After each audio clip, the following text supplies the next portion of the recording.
My fiancée told her bridesmaids, "I'll marry him, then take half." Her sister saw me in the hallway. Froze. I slid a folder onto the table, new prenup, new witnesses, and a one-way ticket home. Her mom read it and slapped her across the face. The estate her family rented was massive. 100-year-old villa in the hills outside Napa. Ivy curling up stone columns, heavy oak doors, the kind of place people pick just to show off they can. It was 2 days before the wedding. Her parents were upstairs meeting with the caterers. I was in the hallway, waiting for the planner to bring me the final guest list. I wasn't pacing, just standing, watching the gold-framed mirror across the corridor. That's when I heard them. I wasn't eavesdropping. I didn't mean to be there. The bridesmaid suite was down the hall to the left, and the door was cracked just enough for voices to leak out. I recognized hers instantly. She was laughing, loud, relaxed. The kind of laugh you don't fake when you're with people who really know you. Then came the line that opened a hole in my chest before I even processed what it meant. She said, casually, between giggles, "Look, I'll marry him. Obviously. Then give it a year or two, and I'll take half. That's the deal." The others burst into laughter. One of them asked if she was serious. Another said something about making sure the prenup never gets signed. My fiancé's voice again, joking but cold. "He's in love. I could hand him a napkin and he'd think it's a love letter." They kept going, making a game of it. Someone asked if she'd fake a breakdown, get sympathy. She replied she wouldn't need to fake anything. She just had to act disappointed long enough to seem justified. They laughed again, like it was a college prank.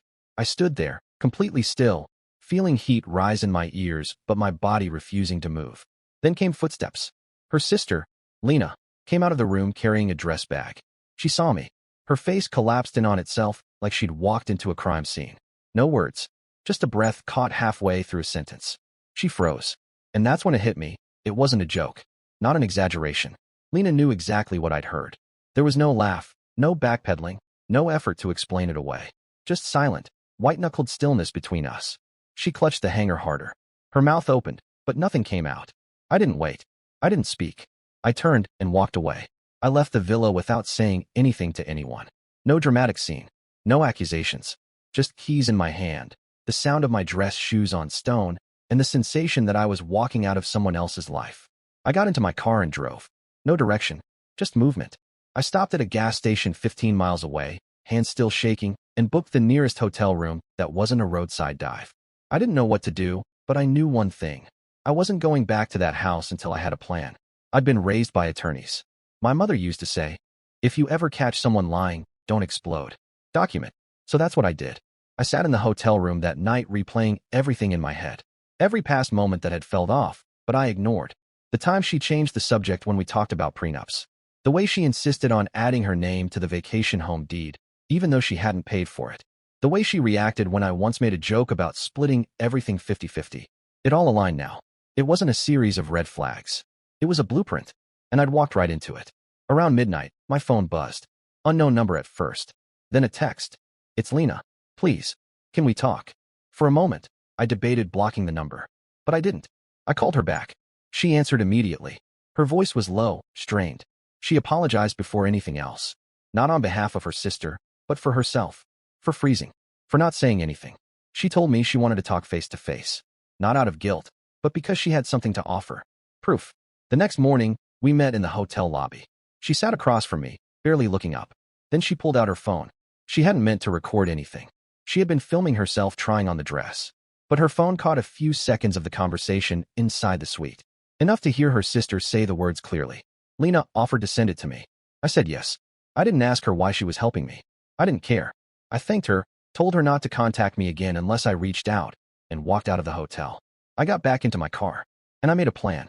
It would have been easy to cancel the wedding right then. Call her parents. Make a scene. Let the whole thing burn. But that wouldn't have been enough. Not for someone who saw marriage as a heist. She wanted to walk away with half.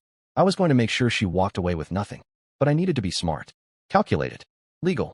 And I had 48 hours. The clock had started ticking. The next morning started with a list. I sat at the hotel desk, staring at the screen of my laptop, mapping out every piece of leverage I could secure. I wasn't angry. That had burned out. What I felt now was surgical. Cold. Like a man preparing for a boardroom ambush, not a wedding. First item, legal. I contacted my cousin Anthony, a corporate attorney in San Francisco, who owed me a favor from helping him launch his tech startup. I told him I needed an urgent prenup rewrite. one that nullified any existing agreements and established strict asset separation. I didn't say why. He didn't ask. Within 3 hours, I had a rough draft in my inbox. Second, witnesses. The video clip Lena had sent me was clear enough for context, but not legally binding. I needed statements. I started with Lena. She texted again, nervously. I didn't ignore her this time. I asked her to meet me at a notary's office in town. I didn't trust digital signatures. If she was going to help, it had to be on paper. She hesitated, then agreed. I paid for a ride to bring her there. She arrived looking like someone on the verge of collapse. I handed her a simple statement already drafted, leaving blanks for her details. It described what she heard, when she heard it, and who was present. It made no accusations, only outlined facts. She read it twice, asked nothing, and signed. Then she looked up and said, "She doesn't love you." I wish she did, but she doesn't. I didn't respond. I thanked her and walked out. Third, corroboration. I needed people outside the family. I called Marcus, my longtime friend and business partner. He had been suspicious of her since the engagement party, where she'd referred to my company as his little project in front of investors. I told him what I needed. He said he'd be there. Then I called the concierge of the hotel I was staying in and offered him a generous tip for notarizing his signature as a witness to a separate statement, confirming I'd left the estate the night before, stayed at the hotel, and hadn't returned. Not directly related, but establishing timeline. Chain of events. Context. Then came the fourth piece, the exit. I booked a one-way business class ticket in her name, departing from San Francisco International the night of what was supposed to be our wedding day. Destination, her parents' home in Miami. It wasn't revenge. It was clarity. She wasn't staying in my life. Not after this. She could go home. Alone. By sunset, I had the final prenup printed and bound. The folder included the notarized witness statements, the new agreement, and a single envelope with the airline ticket. All of it fit neatly into a black leather case. No anger. Just process. I didn't return to the estate that night. I sent a message to the wedding planner asking her to keep the rehearsal dinner schedule unchanged. Said I'd arrive late and join them then. She confirmed with a thumbs up and a heart. I ignored it. I spent the rest of the evening rehearsing nothing. I wasn't going to speak. I'd already spoken enough in this relationship. I'd proposed. I'd planned. I'd paid for her law school loans. I'd signed forms, rented venues, booked travel for her extended family. I wasn't going to plead my case now. I was just going to present the facts. The next morning, I shaved, dressed in a tailored gray suit, and drove back up to the villa. The housekeeper opened the door. She greeted me like nothing had happened, as if I hadn't disappeared for 36 hours. I asked if they were gathering for dinner yet. She said yes, out back near the vineyard terrace. I could hear glasses clinking and polite laughter through the open windows. The setting was perfect, linen tablecloths, string lights, soft jazz drifting from a portable speaker. Everyone dressed like it was the cover of a wedding magazine. I walked around the house, not through it. I didn't want her to see me until I was at the table. I approached from the left side of the garden. The groom's table was near the head. She was seated beside her mother, laughing. Again, that same casual laugh from the day before. Like nothing mattered. Lena saw me first. Her posture stiffened. She nudged her mother, who looked up, then her father, who followed her gaze. My fiancée turned last. She smiled when she saw me. Relief. That fake mix of "you're here" and "see, we're fine." I walked up calmly. No greeting.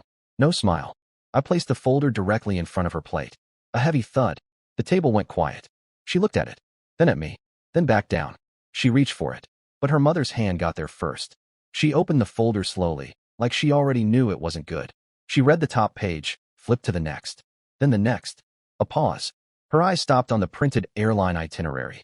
She turned to her daughter, stared for a full second, and then, without a word, slapped her across the face. The sound cracked through the silence. No one moved, not even the servers nearby. Her father reached for his wine glass, missed, and set his hand back on the table. Lena looked down, ashamed. My fiancée gasped. She touched her cheek. Still didn't speak. Still didn't deny anything. I turned and walked away. No one followed. I didn't stay to watch her reaction. That was never the point. The folder had already done its job. I delivered truth in the cleanest format possible, legally bound, time-stamped, and signed by people who couldn't be bribed, guilt, or manipulated. If she wanted to dispute it, she'd have to challenge her own sister under oath.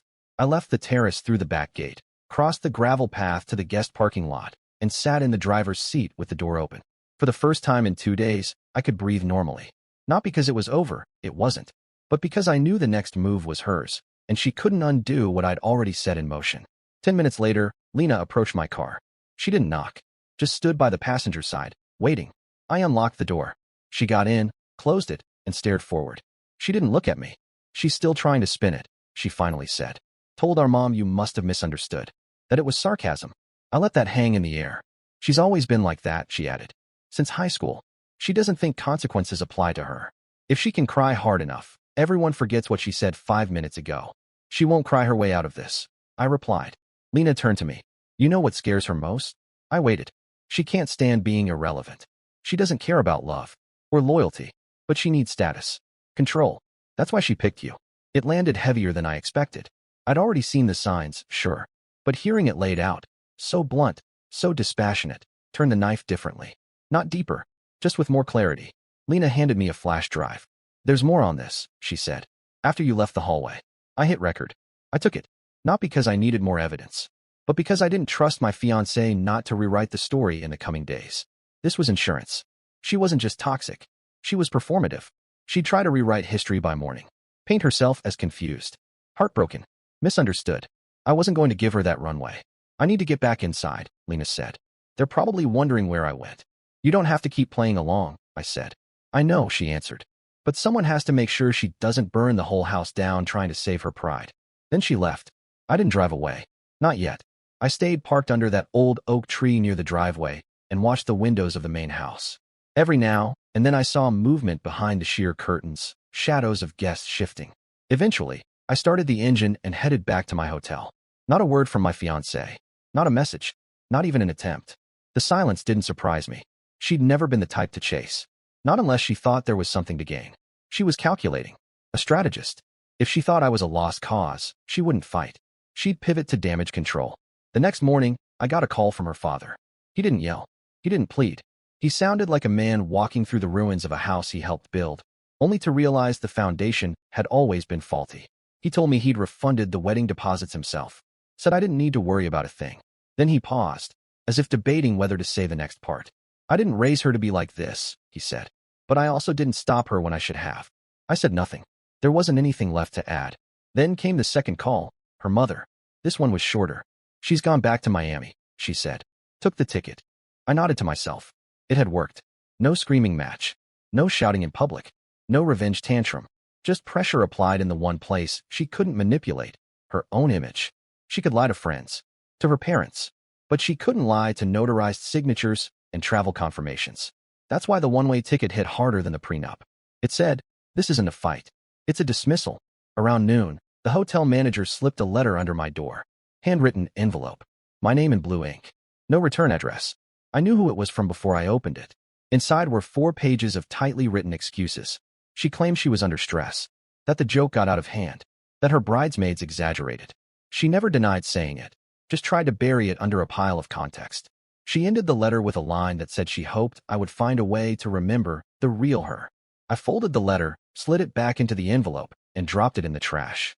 There was no real her separate from the one who saw marriage as a strategy. That was her. I packed my things that afternoon, told the front desk to cancel my final night. Before leaving, I called Marcus and asked if he could meet me at the office Monday morning. We had contracts to review for a new investment deal, and I didn't want this mess bleeding into my business. By the time I got to my car, I had one more text. It was from Lena. She said you destroyed her life, it read. I told her she did that herself. That was it. I didn't reply. I didn't need to. I spent the night in a hotel 2 towns over, away from the noise. No celebration, no confrontation. Just silence. I kept my phone face down on the nightstand. It buzzed a few times around 2 a.m., but I didn't pick it up. There was nothing left to hear. The next morning, I went to the villa once more, not to see her, not to explain, not to get closure. I had left a few personal items, a watch I'd inherited from my grandfather, a silver pen I'd used to sign our venue contract, and a bottle of scotch I'd planned to open with her father the night before the wedding. I wasn't going to leave anything sentimental behind. Not for her. Not to be part of her narrative later. When I arrived, the mood was different. Most of the guests were gone. The flower arrangements had been dismantled. The photographer stood near the porch, packing up his gear. The estate, only a day earlier filled with warm lights and quiet music, now looked like a stage after the play had ended, props still in place, but no one left pretending. I knocked once, then let myself in. Her mother was in the foyer, alone. She didn't look shocked to see me. If anything, she looked tired. She's not here, she said. She left this morning. Took the car. Didn't say goodbye. I nodded. I just came for a few things. She didn't stop me. Just stood there as I gathered my things from the guest room. When I returned to the front door, she was still waiting, holding something. It was the prenup. Folded. Worn. The corners frayed slightly, as if it had been opened and closed too many times in too short a span. I read it again, she said. I saw what Lena signed, and the timestamp on the airline booking. I said nothing. She tried to convince me it was all your fault, she continued. Said you manipulated Lena. Said you fabricated the entire thing just to get out of commitment. Still, I said nothing. Her expression hardened. I told her to stop talking. Told her she embarrassed this family enough. And then I asked her if she even liked you. She didn't answer. She just stared at me, like she didn't understand the question. That silence hung in the room like smoke. Neither of us moved. I'm sorry, she added finally. For what it's worth, I should have seen it sooner. I saw how she treated you. I just thought she'd grow into it. But she didn't. She grew out of pretending. I nodded once, took the watch, the pen, and the scotch. As I turned to leave, she stopped me with one more sentence. You were the only good thing she had. And she set it on fire. I left without looking back. By Monday, it was business as usual. I met Marcus at the office. We signed 2 new client contracts, then grabbed lunch at a nearby cafe. He didn't bring up the wedding. Neither did I. That was the unspoken agreement between real friends. Let the fire die on its own.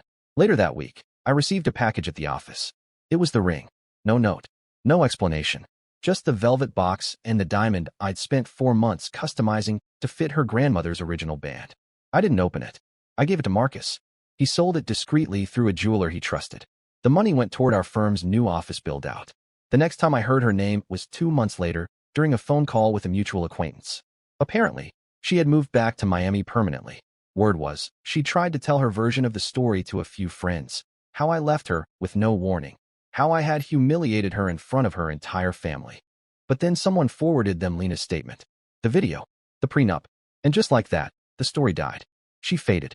Quietly. The way people do when there's nothing left to spin. As for Lena, we didn't stay in contact. She reached out once more to say she was applying for a graduate program and had moved in with a friend from school. She thanked me again for believing her, for staying calm, for not turning it into something worse. I wished her well and meant it. I never told anyone else about what happened that day on the terrace. The slap. The silence. The way everything collapsed in slow motion. I didn't need to. The truth was never meant to be performed.